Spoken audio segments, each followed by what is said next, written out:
Hello. It's funny. I don't know why I just did this, but Ben, you're in Texas, right? Yes, sir. Yeah. The yeah. I don't know why, but I immediately pictured the Bermuda Triangle or like a triangle because I'm in Florida and Mike's in Colorado. Oh, but anyways, we are very happy to have Ben Dunn on here. Shush. Thank And you. yeah, so Did you hear Mike, that, Ben? Thank yeah, you, Mike. yeah, Good. yeah, Mike, yeah, Ben doesn't speak dog, I don't think. But what Mike, how well do you know Ben? Well, I met Ben for the first time a couple months ago in Albuquerque at a convention, but I've long known of his work. And of course, everybody is familiar with Ninja High School and Warrior Nun, especially now that Warrior Nun has been picked up by Netflix. Yep. Yeah, and I saw that you got to go over to Spain and stuff and see some of the filming and everything over there. Yeah, I sure did. I was lucky enough to they invited me over. I got to see the filming of the first season. I didn't go this this year because of the restrictions. But Right. hopefully I'll be there. Hopefully, if there's a season three, I'll be there for the third season. Yeah. That must be really did you mainly just feel good that they actually made a show of it, or were you like, I would have done this, or I wish they hadn't changed that? I thought the show was very good, in my opinion. I really Okay. liked it a lot. Well, I'm happy and proud as a creator to see something like that transcend to a different medium. Right. But I think once I'm sure anyone having to deal with um, other people working on your property, you really don't have much say in the matter once it's out of your hands. Right. It just depends on how much power you have or influence. But for Right. me, I have zero influence on the direction of the show. So other than just helping create the foundation for it, that's it. Yeah, that's got to be. I mean, not like you haven't had this long career, anyways, but it's got to be a little. In some ways, it has to be a little weird just to have so many people involved with it because so much of your stuff, like you did yourself, especially from the in the beginning, when you were getting going with Mangazine or Mangazine and stuff. It was like you did most of the stories and things in there, and it was like, That was a yeah. different time. Oh yeah, yeah, and it was great. I mean, because I could totally relate. I was in high school when that, and I was like, and it was exactly the kind of stuff that like I was wanting to do, and because I had all these different ideas and stuff too, and it was like, man, this is awesome. Like he's doing all of these different things, all of these different series and ideas. I actually um, ordered, although it has not come yet. I actually ordered the collected version of Tiger X. Oh, wow, great. Yeah, so it's a big throwback. But I loved like from the beginning. Like I loved, yeah, I really enjoyed like Tiger X and Thank you. Mighty Tiny and all that stuff. And Antarctic has put out some other good stuff that you weren't as involved with. But it was, yeah, I can't imagine like what that was like trying to get all that stuff out and all those things. And I know was your brother involved from the beginning of Antarctic when you get going? No, not at the beginning. At the beginning, I had teamed up with a friend of mine, Yeah, and we collaborated to get the publishing company off the ground. It wasn't until around '89 that my brother finally got involved with the activities of the publishing. And once my other business partner left, right. and he's been, more or less with the company ever since. And he finally took over day-to-day operations in the early 2000s and has been there ever since. Yeah. Are you I speaking of Antarctic Press? Yes. Yes. When did you found Antarctic Press? I found it Anarch Press around 85. Yeah. Actually, it was around 84. I actually got all the paperwork and everything started, but it wasn't until like 85 that we actually started putting comics out. Do you have like a physical headquarters in Texas? Yes, we have two offices. One is in San Antonio, which is the main branch. I operate the Dallas branch. I'm So speaking from the office right now. yeah, I was gonna say, it looks like you're in an office. Um, Yeah. yeah. Which one was the first one? Was the San Antonio the first one, or? Oh, San Antonio was the first one. That's where our main location is, and that's where uh, all the editorial is located, where all the paperwork is done. And where the inventory is kept. This is more or less an editorial office where I basically do my own work, and I put together and assemble a lot of the anthologies and individual books that AP publishes. Is your printer local? No, we use a lot of printers. Right now, I'm not sure what printers. I think that they do a lot of their printing in Korea, which has caused a lot of problems recently because of supply chain issues. But I do a lot of books, but I do mostly here in the States.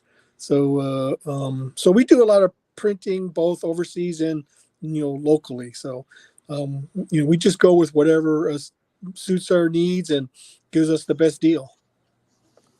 What when you were getting going, and it's funny because I know, and you know this, I mean, a lot of people call you like the godfather of American manga and stuff, and but what they don't realize is like all of the work and everything that goes into that, and especially all of the just the bad things that when you're being like a forerunner and you're being one of the people like getting things out first, it's not easy to get everyone on board and to accept it. And what were like some of the struggles, or like I feel like you must have been either very passionate or very stubborn or both to keep going like in the early years, just because it was hard because nobody else was really doing much of what you were doing in the beginning.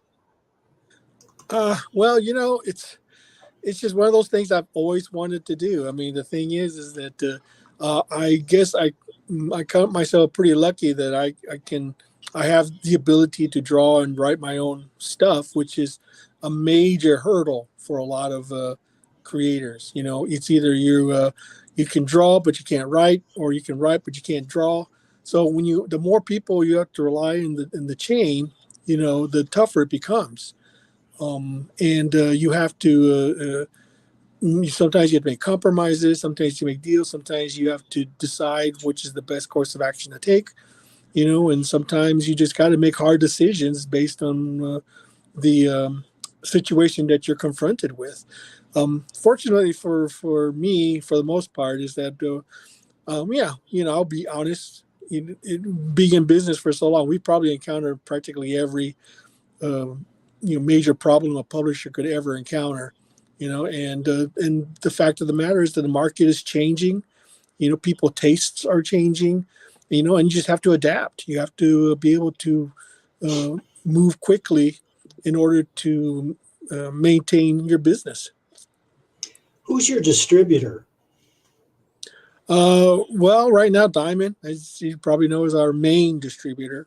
I'm not really privy to a lot of the day-to-day operations at Anarchy Press. I know that they've are trying to get other distributors like Penguin Press and some of the others, but Diamond's our main thing. Of course, we've been doing a lot of stuff with crowdfunding, and we've been doing a lot of direct to consumer sales as well. So we are trying to expand and trying to find other ways to get our products out there, but it's getting tough. It really is. Have you guys looked at doing webtoons or I've other done things like that? webtoons myself. Yeah. I'm not sure if Anarchy Press has actually done any webtoons. As far as I know, they haven't.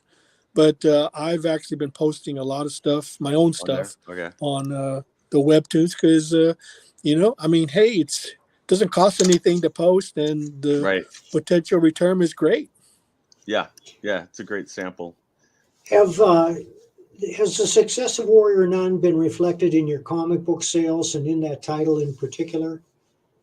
Well, you would think so, but not really. The thing about it is that I actually sold the rights to Warrior Nun many years ago, so I have really no say in the matter as far as creating any new material is concerned. Right now, Avatar Press holds the comic book rights to the character, so the only thing I can pony back on is the fact that I created the character, and that's about it. So, and plus I get trips to Spain to watch Yeah. the filming. So Yeah. that's really the Exactly. big benefit I get from it. Other Yeah. than that, really, I don't get much of anything else. Yeah, well, Spain being a Catholic country, what is the reception over there to filming Warrior Nun? I have no idea. My impression is that, I mean, to them, I'm sure it's just like, oh yeah, they're filming over here. It gives us some income for the local economy. I'm not sure what the reception has been over there. My impression is that it's been very positive because the company that does a lot of the stuff for Warrior Nun is located in Spain. The production company is there, the special effects company is there.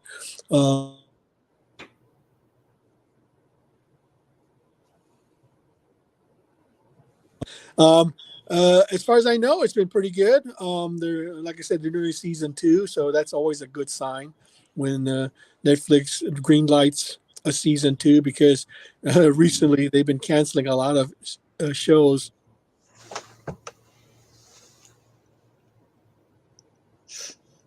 Uh-oh. Can you hear him? No. Ben, we can't hear you. Uh-oh.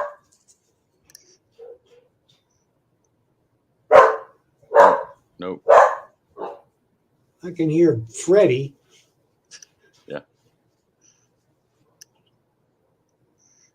Ben.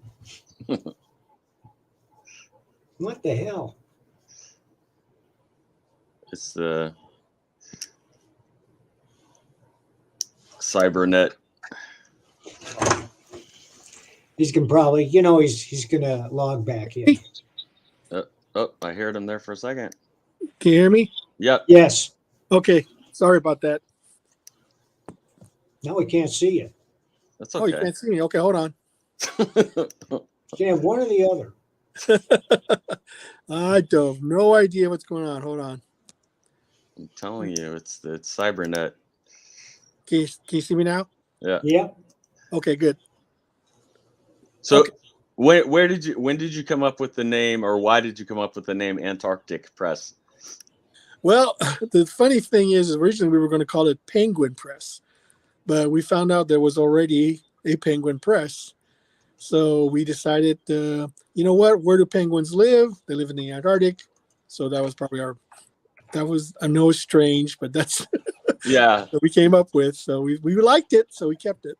Yeah, no, I thought it was great because it's fun, and most people know that you guys were in Texas, so it was definitely a kind of a fun name. It definitely it definitely goes along with your more fun stuff like Ninja High School and things like that. Yeah, thank you. Yeah. Did I know I have some friends who are like huge Ninja High School fans. Like when you came up with that idea of like combining all these different things and then doing it as a high school stuff, like did it just hit you, or were you developing it? Or is it just a way to like show all of these different things you were interested in? Yeah, for the most part, I was a very big manga and anime fan already by that time. I mean, I was huge. I was part of the Cartoon Fantasy organization. I had seen manga when I went overseas to Asia and to Taiwan, and was exposed to it. And so I just watched a lot of anime, and I decided, you know what, I really want to do something, and I watched a series called Urusei Yatsura and Project Eiko, and those influenced me greatly into doing Ninja High School because I just thought the premise was fun, Yeah. and thought Yep. the setting Yeah. was out there, and I just thought I'd just go ahead and have at it and see what happens. Yeah. No, I think the setting and everything was perfect, especially for the kinds of things that you were doing and wanting to do, and um just doing, even though like I enjoyed some of the more serious things you did, like Tiger X and stuff. It just seemed like you had so much fun doing Ninja High School that it was like contagious. Like I just, yeah, I could just see like so many people just really getting into it and enjoying it. And it seemed, and it's one of those too, even though I am kind of like a big, I really enjoy serialized stuff, but it's definitely for the most part seemed like a book that anybody could pick up any issue and kind of have fun with. It wasn't like you had this huge learning curve or whatever Yep. Yeah, to get into it. absolutely. I just thought it was just the setting. I didn't want it to limit the setting. I didn't want it to be. I wanted to be able to do whatever, you know, I wanted to do. And then Yeah. if I wanted to do like a fantasy story, I could do it. If I wanted to do a superhero story, I could do it. And it seemed to fit. Yeah, I'm surprised. I'm surprised. Has there been any like serious talk? Oh, I know. Yeah, you have or what is it? Yeah, you showed on your Instagram, I think you were showing some of the 3D models for Yeah, animated. that was just sort of like a proof of concept type thing that we Right. decided to do, see if we could pull it off and see if it would work. I mean, sometimes you just got to go ahead and take a chance and see what happens. If you don't if you don't take the shot, you'll never know if you're going to hit a target. So you just got to try it. Yeah. Yeah. And it's just so funny now because like I swear I wouldn't say 90%, but like, probably 75% of the manga and anime out there is like based around high schools. So Yeah, so it definitely, like that's why I'm like, man, like it's one of those concepts and stuff that can definitely kind of transcend the times and and can keep going, and I could see people interested. And it's Um also bringing in new readers oh because yeah. I doubt very much that Marvel and DC are bringing in new readers. yeah. Well, yeah, you're right about that, Mike. uh, Yeah. but yeah, I mean, they're trying. I think they're trying to get new readers, but I think in the process of doing it, they're alienating their old readers. Yeah. They're Well, I don't know. I mean, when I say new readers, I mean get them when they're young. Because comics, we all acquired our taste for comics when we were young, sure. and now I think Marvel and DC, their audience is overwhelmingly middle aged, and they're not making decisions based on entertainment. Right. Well, I mean, that's a very difficult thing to because um, you got to know your audience. That's the thing. Yeah.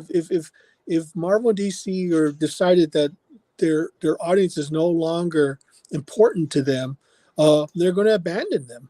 And if they're not getting any new audience based on their new creations, then what are they doing exactly? You know your audience, Mike, and I know my audience. We cater to them. We know what they like to read, and we make sure that they're entertained. But it just seems to me, Marvel and DC, they have no sense of, direction. I know, I agree with you. Well, they do have a sense of direction. It's just that it has nothing to do with entertainment. They seem to hire people with an agenda who have a message to spread, and they spend too much of the comic lecturing or preaching to the reader, and that's not what entertainment is. I had a great teacher once. His name was Jerry McNeely. He said, "You make them cry a little bit, you make them laugh a little bit, you scare the hell out of them, and that's entertainment." It's a good rule to keep in mind. Sure. I mean, when you're writing something or producing something, you have you have a story in mind, and you're trying to reach as many people as you can to want to read it and enjoy it. Because I mean, if you're just writing for yourself, that's one thing. But if you're trying to write it for someone's going to pay you to read it, then that's another thing entirely.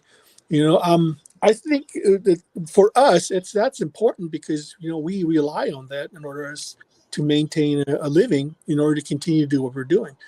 I think for Marvel and DC, I have no idea what they're trying to do. It just seems I'm befuddled by the directions that they're taking. but people still buy it. People seem to enjoy it somewhat. And they're still the big dogs on campus. But it is interesting to note that manga has overtaken Certainly is. comic book audience. And for those who are interested in actual circulation figures, ICV2.com is the best site that I know of, because it lists actual circulation figures monthly. Mm-hmm. Yeah, exactly. Yeah. For a percentage of the population, we almost everybody in this country can read. And for the most part, we're just 300 million people in the United States. The best selling comic book sells 100,000 copies. That's good. I know. That's considered good, and that's just a tiny fraction. I know. You're right. The population. That's right. It just doesn't make any sense to me. What is it that? It could be that we have a lot of choices because you have the internet, you have video games, But if you want to get people to read comics, you got to give us a reason to read comics. That's absolutely right. And Sturgeon's law is 90% of everything is crap, and certainly that applies to comics. But you just mentioned something that generally goes unspoken in why comic readership is falling, and that's the success of video games. Because the fact of the matter is that a good video game gives you more entertainment per dollar than most comics. And also, I think that we have a generation of kids who are raised on electronic entertainment, and there's a lot more immediate gratification in a video game, which doesn't necessarily spin a narrative, but gets you involved in an adventure like a sporting event that you're working at right now. So you get scores, and you try to run that score up. It's a different appeal. It probably appeals to different parts of the brain. Well, I will agree with you somewhat on that. Video games, though, are very male-centric. I'm not sure how many females actually play video games. But if you think about it, there is still a demand for good entertainment that people want to read. Manga is a good example of that. Harry Potter is another example of that. People were buying her books and reading them. So if you put out something that people want to read, okay, they will read it. Right. I honestly believe that if they don't, if you're putting out something that they don't want to read, no one's going to buy it. That's right. DC is a perfect example of that, is that they're not putting out material that people want to read. They're only doing it. It seems to me all they're trying to do is create buzz, get media attention. And it's the wrong kind of buzz, too. Every time I see a story about it, it's, can you believe this awful shit that DC is publishing? Well, I haven't read, I'll be honest with you, I haven't read a Marvel or DC comic in literally, years, and all I know is what I read as far as the next outrage that they're doing with their characters. I have. Last year I bought a Captain America and a Master of Kung Fu. Right. And neither contained any entertainment value. Well, but you have to ask yourself, the one thing I did wonder about is why are they doing this? What's the reason? They must realize that what they're doing is going to affect their readership and their sales, but they're still doing it anyway. So what is the reason for them why are they abandoning the classic characters in lieu of creating new ones? It'd be one thing if they created new characters, and they used to do that all the time. That. Right. Back in the day, they would be introducing new characters all the time, in the 80s and the 90s and stuff like that. And they would try them out and see what stuck and what didn't stick, But now all they're seen to be doing, to me, is the next gender, or race swap or whatever to a classic character. Yeah. And it didn't seem, but then I realized there was talk about them losing the rights to these characters.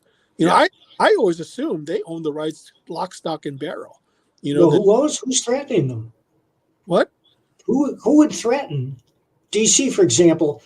Who has the power to take the rights of Superman away from them? No, nobody does, but except for the court of public opinion. People would they say, okay, you're trying to deny the creators, their due because they created the characters because you're a greedy corporation. I mean, that to them image is everything, and if there's any chance of them going to lose, even a slightest chance of them losing the rights to the creator, they're in big trouble. Okay, they're in big trouble. So I mean, and I can see why they would want to change everything. Says, oh yeah, this is our wholly new separate character. Just happens to be called Superman. So and I think that's their plan. They have to take. I mean, if they don't lose Superman, that's fine. But why take chances? They can just if the corporation, they just have to realize that there's something to be said about them possibly losing the rights to these characters. I mean, you just don't know. You don't know how courts are going to go. Sometimes they can rule in your favor, which is fine, but other times, and what happens if they rule against them? Then they lose it. They lose everything. So it's just one of those, they're just hedging their bets for the most part. But then I think they could have done it, and they could have done it in a way that would have been acceptable for everyone. It just seems like they're just doing it for the sake of doing it, and they're not doing it very well. I wouldn't have an objection if Superman was gay, if they had a great story to go with it. They had a reason for it. It just seemed like it was arbitrary. We decided to make Superman gay today, so yeah. It just seemed like, well, what? It seemed weird to me. Yeah. Well, they totally believe in their message, and they want.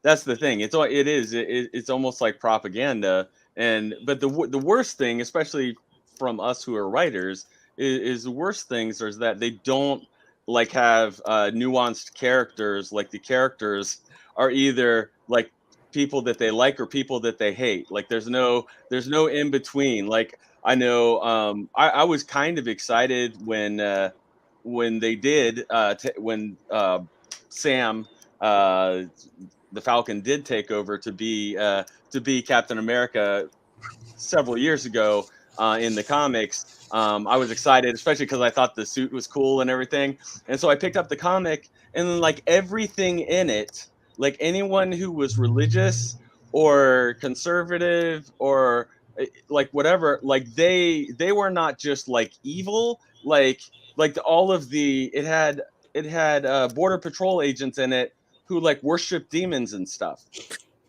And are you kidding? Like this is what you think? Like you can't have a variety of beliefs. You have to demonize the people that you disagree with, or like whatever the thing. And it's like, and that's what I mean. In a lot of ways, I say this in praise of you and Mike. Like you have very characters who have their own characteristics and stuff, and their own beliefs or worldviews, or their own stuff. And it's like that's one of the biggest crimes to me with a lot of the stuff with Marvel and DC is so many of the characters just act the same, or they have the same beliefs or whatever. Yep, and ideological rigidity, which is one of the things that's standing in the way of entertainment, because the writer's job, number one, is to entertain. And they have a whole bunch of writers who don't understand that at all, and either don't know how to entertain or put their agenda ahead of entertainment. I mentioned Captain America because that's one of the most egregious examples of putting ideology ahead of entertainment. They hired a man with no previous fiction-telling experience. His name is Ta-Nehisi Coates, and they hired him because he wrote a book about how he was an angry black man being mistreated in America.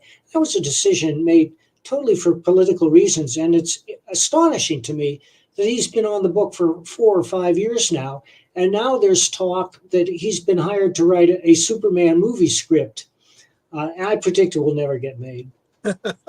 Well, you bring up the Falcon, and in becoming Captain America. I mean, I'm not familiar with the story. I do know that it happened in that TV series they did, but I mean, to me, it befuddles me. Why would they abandon a perfectly good character named the Falcon, who's already established? He's already right. Why didn't they just say, let's make him a better character? Let's take the Falcon who's already established and make him. People want to be the Falcon, turning him into Captain America made no sense to me because he was already had an identity of his own, you know, Yeah. established as the Falcon, you know, and it just like, now who's going to take over the Falcon? Yeah. Okay, and who's going to take over the mantle of the Falcon? And then I think they've also failed to realize what exactly Captain America stands for, because I mean, he was created in World War II as a response to the rising tide of fascism, you know, and he wanted to create Joe Simon and Jack Kirby wanted to create a patriotic character, you know, as a response to that rising fascism. And I think that the writers really don't realize that that's who Captain America is. Okay, he wants to protect liberty, he wants to protect freedom, you know, and He's gone.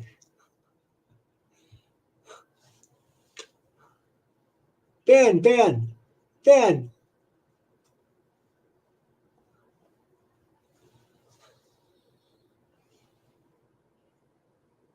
Now I can't hear you.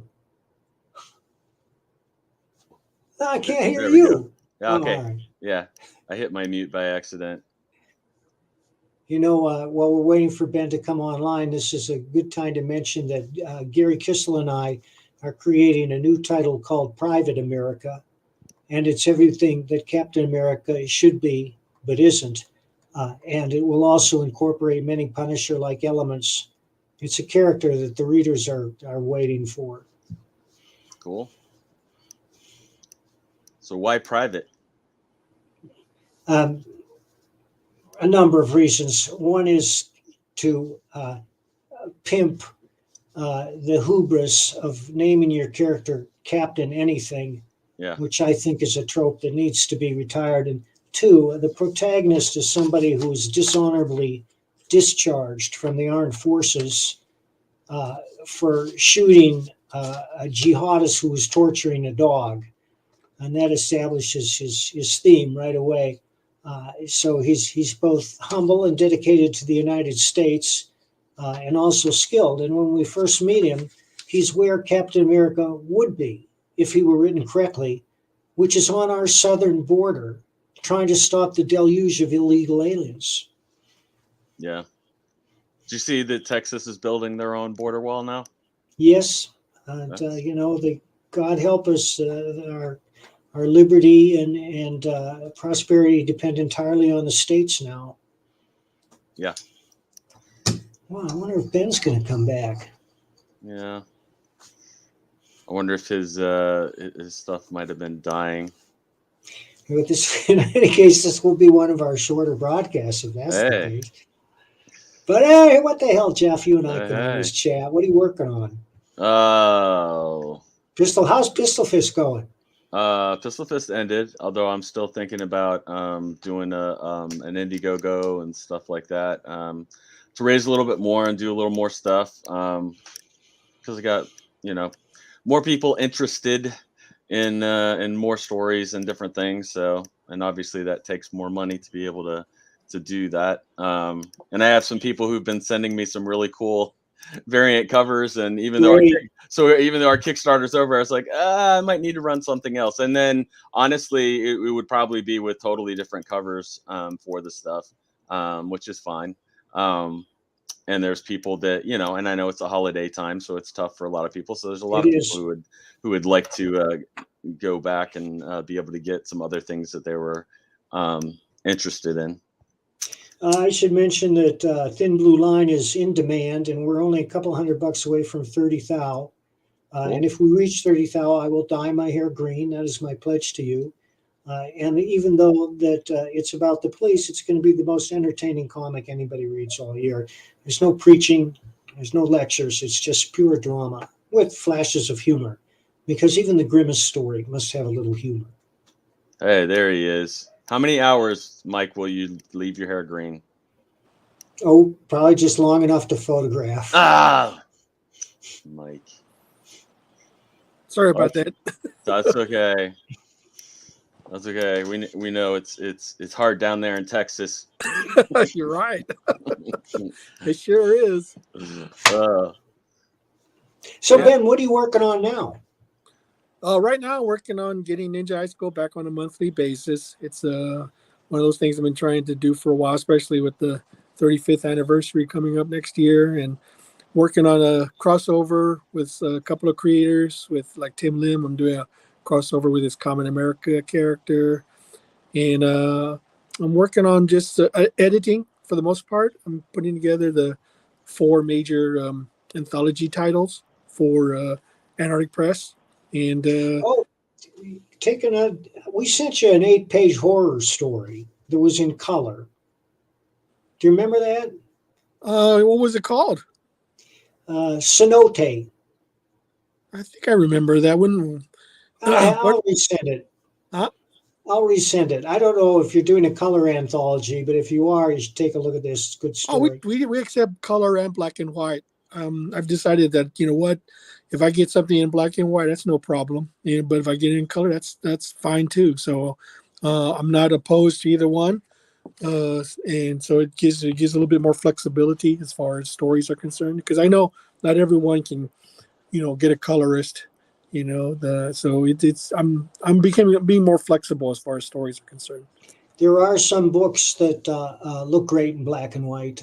They're few and far between, but I mean, some of those the Batman black and whites were great, and there are artist proofs that Graffiti puts out. These giant artist proofs that reprint the art perfectly. I mean, right down to the blue pencil lines you can see, and those are magnificent. But those are for people who collect fine art. Uh, we're working on one now. I'm doing a western with Pat Broderick, and it's the best work of his career. And everybody who's seen the black and white pages has been knocked out. And we're probably going to offer a black and white oversized variant on that. Yes, I mean it's I've seen some of the pages; they're amazing. So it's just I'm really looking forward to it. But I'm going to switch over to my laptop so my phone doesn't Groovy, baby. Get them both bother us. working at once before you Yeah. switch over. Beside himself. Yeah, I mean, I mean, I was thinking about it, and I thought, I'm getting a lot of submissions in black and white, and it just seems like a shame not to, and they're really amazing stories. So it just seemed like a shame not to put it in there just because it's in black and white. Yeah. And I just thought, heavy metal used to do that all the time. Back in yeah. the day, they would print color and black and white, so there was no reason why, you can't have both. So it's I decided that, what, I'm just going to go ahead and change it. If I get a story in black and white and it's really good, I'm going to put it in there no matter what. And if I get a color story, just so much the better. What's the best way for the? What's the best way for? What's the? Hey. Is that better? Yeah. Yeah. Okay, great. What's the best way for people to follow the Ninja High School? Like, for when do you think it's going to be on a monthly? Well, I turned. The problem is I had a backup artist. I mean, a fill-in artist to do some books. So because I was so far behind on some of my other projects, unfortunately, he's the roadblock right now. I've already turned in the next 2 issues. Yeah. So they're ready to go, but I can't do it until he gets this one book completed. So, but I'm just going to maintain and build a backlog, get as many stories in as possible, so they won't be late. And just keep on chugging along on that. And if people want to read the entire series, they can go to Webtoons. I have the entirety of Ninja High School up on there if they want to read it. So that's they can awesome. catch up on it very quickly for free. So, okay, I have to ask you: have you played the Ninja High School role-playing game?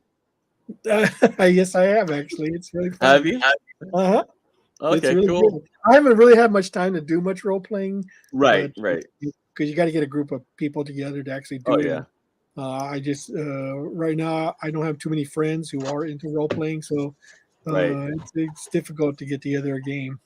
Yeah. No, I've wanted to do it, and I have friends that that really like it and want to do it. And I'm actually on a it's kind of more of a fun, silly like D&D podcast, but we'll also play some other different systems and different games. And we've talked about doing a Ninja High School one.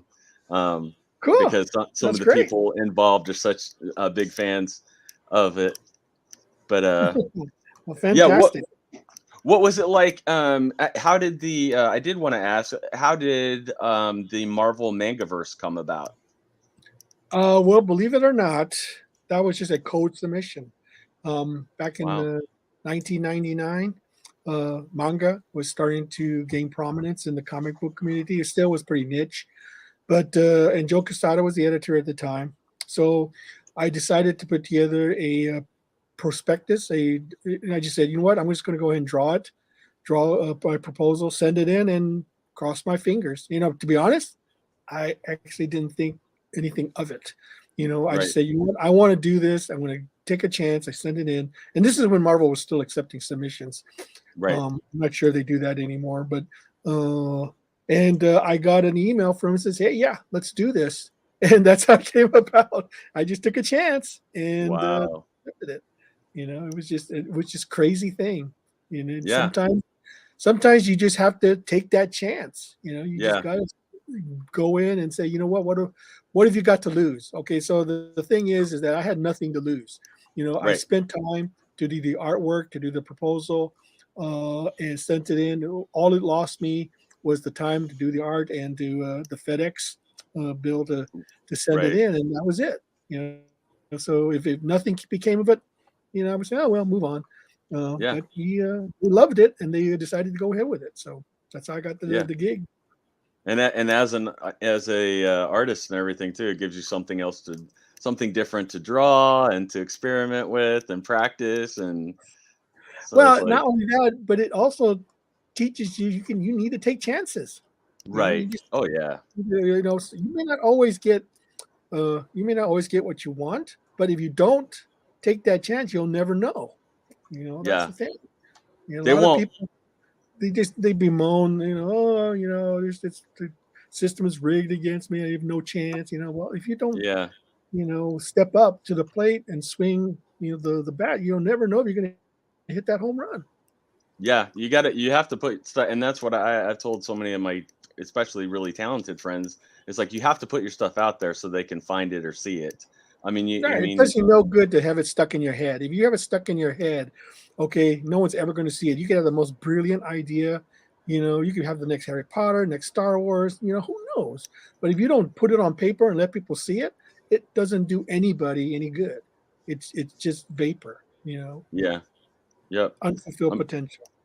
yep, and yeah, and that's what people. And I understand, I understand the fear of rejection and all that stuff. But it's like, man, it's like you're never gonna get an opportunity if you don't put it out there, and then you don't know what'll happen. That's actually how I got this like 4 really cool gigs from National Geographic Channel, was because it was like an audio choose your own adventure thing, and and I just posted like a short sample of it online. Just it was like 2 minutes long or something, and I ended up getting like 4 jobs from National Geographic because of it, because There you that's go. what they were looking for. There and you go. and, and Great. you just you never know unless you put it out there, and you never know, who might see it. Well, not only that, you know, the thing is um, the success and failure of any project is the fact that you have to be willing to take that chance. I mean, Yeah, not every project you're going to do is going to be a success, but you have to take that chance because you never know. It could become the next big thing, you know, or it could be your one project that makes it for you. You know, it's you don't if you don't do it, nothing will become of it. I write when I get an idea I can't get out of my head. I write it. I put it down, and Exactly. some of those ideas have been waiting in my file for years, and then an opportunity arises, and suddenly they become real. And Buddy McGill is a perfect example. You know, I've been thinking about Buddy McGill for years, and I wrote the script, and I looked around, and I found an artist who was willing to draw it, and he drew it, and we presented it to Advent, and they went for it. So I'm very excited about that.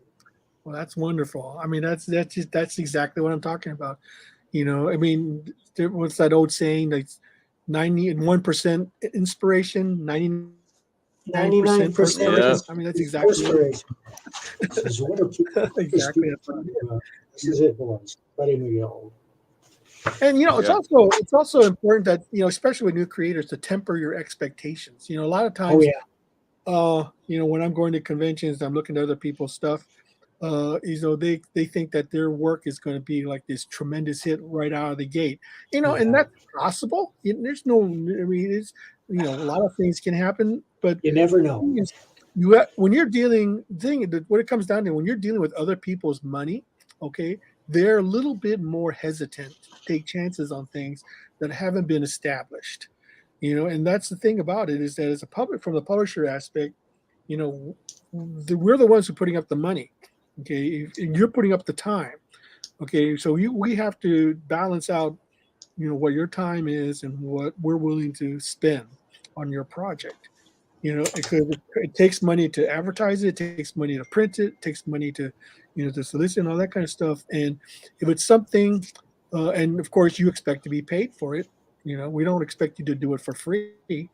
Yeah. And if it turns out to lose money, then we're more reluctant to accept your next project. If we lost money, but sometimes, I mean, sometimes we'll lose money on a project, but we'll still do this next project because we just like the guy. Sometimes a creator, we like this creator. He's always been on time. He's always done really good work, and maybe his work just hasn't caught on yet. I mean, a good example of that is Fred Perry. Fred Yeah. Perry, who does Go Digger, Yeah. who's coming up to issue 300. When he first submitted, he sent in something like 15 submissions, and we rejected. Wow. But finally, we were impressed by his persistence. And then finally, what? We'll give him a chance. We'll put it in the yearbook, a story of his, and we published it. And then he offered us Go Digger, and we said, okay, let's take a chance. But the thing was, it's so terribly, when it first came out, Yeah. nobody gave a rat's rear behind on it. Yeah. And Yeah. but he kept doing it, and we kept publishing it, until finally he was able to get a fan base. And now, he's got a really loyal and dedicated fan following, because he kept it up, despite the initial um, uh, the initial low sales at the beginning. Sometimes if you just stick with something, eventually, if it's good, people will eventually discover it. Yeah. And sometimes it's just the wrong time. It's like not what people are looking for, or there's other stuff similar in the market or whatever. And it's like, but if you stick with it and you keep doing, and I mean, his characters and stuff in that are like so well defined, like, and they have such crazy adventures and stuff. It's Well, I mean, it sometimes it's just, you're right. It's just, sometimes it's a matter of timing. Sometimes it's just a matter of just sticking with it. I mean, I love this story. Is every time I hear it, it just makes me feel like there is hope. It's like when George Lucas tried to do Star Wars, nobody gave a rat's rear behind about science fiction or Star Wars. I mean, they just like, what is this crap? No one's going to care about, a space adventure. I mean, holy crap. But he stuck with it, and finally someone took a chance on it, and the rest is history. You just, sometimes you Same with just never J.K. know. Rowling. J.K. Rowling, good example. I mean, how long did it take her to get her book published? Like 20 She years, got something like that. like over 50 rejections before it was published. Exactly. But she stuck with it. She stuck with it. She kept it, and finally, she's lucky that one of the publishers had a daughter who read the manuscript, and she loved it, and that's how she got her book published in the States. So it was just a happenstance. Sometimes it's luck, but in the end, the fact that she wrote a really good story that a little girl read and loved, got her the acclaim that she has right now. You know, so it's just, but she did it. See, that's the thing. If J.K. Rowling had given up, and stopped writing, we would not be having Harry Potter today. But she kept at it, and that's the thing. You have to have faith in your own creation. You have to believe in what you're doing. I always tell aspiring comic book creators that by far the best way to break into the industry is to put out your own comic, because if it looks halfway decent, an editor will read it. They won't read a script as readily. They'll look at art at the drop of a hat. But if you present the story with art, they will read it if it's halfway decent. But always bear in mind you only get one chance to make a first impression. And so you can't kid yourself. I mean, we're contacted by artists all the time. He says, "What do you think of my art? What do you think of my art?" And I gotta say, listen, you're familiar with comics. You know that your art doesn't reach the professional level. You have a lot of work to do. Sure, but the thing about it is that for a company like ours, for Anarch Press, we're a small company, so we really don't have we don't have that kind of gravitas that would attract huge uh, talent. Because I'll be honest with you, we don't really pay that much. But we're a gateway publisher. Okay, so if you are just starting out and you just need a chance to get your stuff out there, small publishers might be the way to go. Now it's not so much because you can just post your stuff online now and have potentially millions of people look at your work. Like Webtoons is a good example of that. But there's something really visceral about holding a real physical comic in your hand and seeing it on stand. Absolutely. It's hard to duplicate that even in digital form, and it's just not the same. It's not the same to see your stuff online as it is to see it in print on real paper, being held by somebody. You And mentioned that you're doing some crowdfunding yes. for Antarctic titles. Hmm. What I do some. campaigns are Yeah, go ahead. what campaigns do you have going on right now? Well, AP doesn't have any real campaigns going on. They do a lot of Gold Digger campaigns to get the original Black and White series colored. So that's what they're doing right now for the most part. They are trying to branch out into more original uh, concepts right now.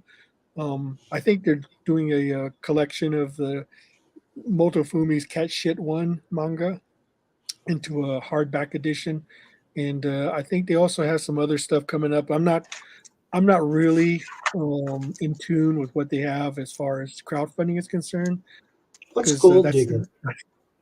Gold Digger is a sort of a manga that was created by Oh, Frank Perry, and it's Yeah. about a family of archaeologists slash magic users who go on these wacky adventures.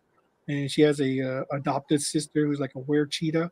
It's focuses on a main Yeah. character called Gina Diggers, and it's basically his version of Tomb Raider, Yeah.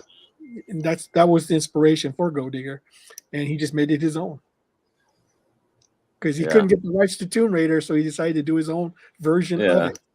Reminds me a little of Indiana Jones and that kind of stuff too, I guess.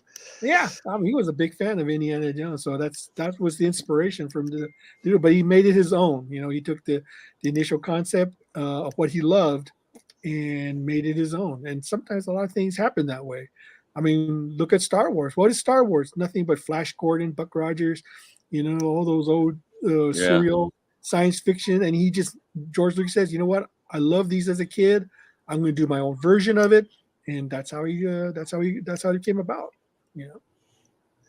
Okay, Ben, have you seen Cells at Work, The the what? anime or the manga? The manga or the anime Cells at Work? No, I have not. Oh I'll my, be I swear, like I could totally. It's been a big hit. It's kind of symbolic. Like there's people in like in white outfits and red outfits and stuff that are like white blood cells and red blood cells, and it's like I think I inside. saw part of the anime that. Yeah. Yeah, yeah, yeah. I could Yeah. totally see you doing something like that. I'm like, if there's like a modern anime or something or manga that is out there, like I could kind of see Ben doing something like this because especially if you watch some of the stuff, the way that they exaggerate stuff and just it's a lot more fun than it is educational. But of course, a lot of people love the educational aspect Oh, it of sounds like it. it sounds great. But Actually, I mean, that's yeah, I the was thing is just that wondering. I could do. I mean, the beauty of Ninja High School is that we used to parody anime and manga all the Right. time. We Yeah. just make our own. So it would not be unusual for us to take the concept and decide to do our own version of it. And see what happens. Did you ever do a college thing or a middle school or elementary or anything like that? That was like a spinoff of. I'm pretty sure we have. It seems like you've done almost everything. So Well, the thing about it is we used to do these anthologies there's right. these annuals called the Ninja High Right. School yearbooks, and Yeah. it allowed fans and readers to do their own versions of it. So I Yeah. wouldn't be surprised if there was something like that in there. Somebody. Yeah.